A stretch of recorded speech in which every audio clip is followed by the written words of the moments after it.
नमस्कार और स्वागत है आपके अपने चैनल अजय स्ट्रोमनी गुरु में, जहां हम आपको विभिन्न वस्तुओं के नवीनतम अपडेट और विश्लेषण प्रदान करते हैं। मैं हूं राहुल और आज हम आईसी कच्ची चीनी वायदा की हाल की गतिविधियों पर चर्चा करेंगे, जो 7 सप्ताह के निचले स्तर पर पहुंच गई है। आइए इन बदलावों को प्रेरित करने वाले कारकों पर करीब से नजर डालें। आईसी कच्ची चीनी वायदा में मंगलवार को महत्वपूर्ण गिरावट आई, जो 7 सप्ताह के निचले स्तर पर पहुंच गई। ये गिरावट मुख्य रूप से कच्चे तेल की कीमतों में तेज गिरावट और वैश्विक आर्थिक दृष्टिकोण को लेकर बढ़ती चिंताओं के कारण है। कच्चे तेल की कीमतों में कमी ने एथेनॉल की कीमतों को नकारात्मक रूप से प्रभावित किया है, जिससे ब्राजील के उत्पादकों को चीनी उत्पादन की ओर अधिक गन्ना आवंटित करने के लिए प्रेरित किया है। मंगलवार को आईसी पर अक्टूबर कच्ची चीनी अनुबंध 0.14 पॉइंट्स या 0.77% की गिरावट के साथ 18.16 सेंट प्रति पाउंड पर बंद हुआ। व्यापार सत्र के दौरान यह 18.08 सेंट प्रति पाउंड के अंतर्दिनी निचले स्तर तक पहुंच गया, जो 3 जून के बाद का सबसे निचला स्तर है। इस गिरावट के कारण साप्ताहिक नुकसान 2.8% हो गया, जबकि पिछले सप्ताह में 4.6% की गिरावट हुई थी। इसी प्रकार लंदन में अगस्त आईसी सफेद चीनी अनुबंध $7.40 या 1.39% की गिरावट के साथ $525.70 प्रति मीट्रिक टन पर बंद हुआ। बाजार भावना को अमेरिकी आर्थिक डेटा के अपेक्षाकृत कमजोर प्रदर्शन ने और भी नकारात्मक रूप से प्रभावित किया।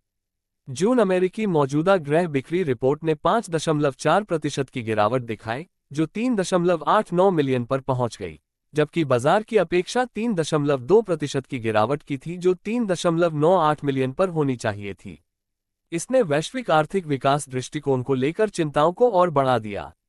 इसके बावजूद बाजार में गिरावट के दौरान कुछ वाणिज्यिक खरीदारी रुचि देखी गई, जिसमें चीनी कीमतों के आकर्षक होने के कारण चीनी का आयात बढ़ गया। हालांकि 2024-25 सत्र अप्रैल से मार्च के लिए ब्राजील की चीनी उत्पादन दृष्टिकोण को एक ब्रोकर द्वारा 3 लाख मीट्रिक टन कम कर दिया गया। ये संशोधन चीनी उत्पादन के लिए अपेक्षा से कम गन्ना आवंटन और खराब गन्ना गुणवत्ता के कारण किया गया।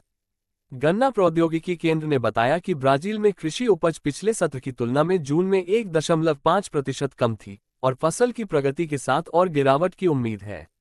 इसके विपरीत अनुकूल मानसूनी बारिश के कारण उत्तरी गोलार्ध में फसल की संभावनाओं में सुधार हुआ है, जिससे कुछ विश्लेषकों ने आगामी 2024-25 सत्र के लिए अपनी प्रक्षेपण को बढ़ाया है।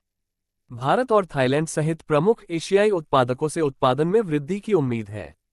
इन वृद्धि के बावजूद वैश्विक चीनी मांग मजबूत बनी हुई है।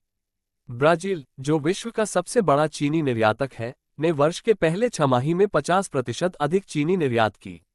पहले चीनी कीमतों में वृद्धि भारत, जो विश्व का दूसरा सबसे बड़ा चीनी उत्पादक है, में सामान्य से कम मानसूनी बारिश के कारण हुई थी।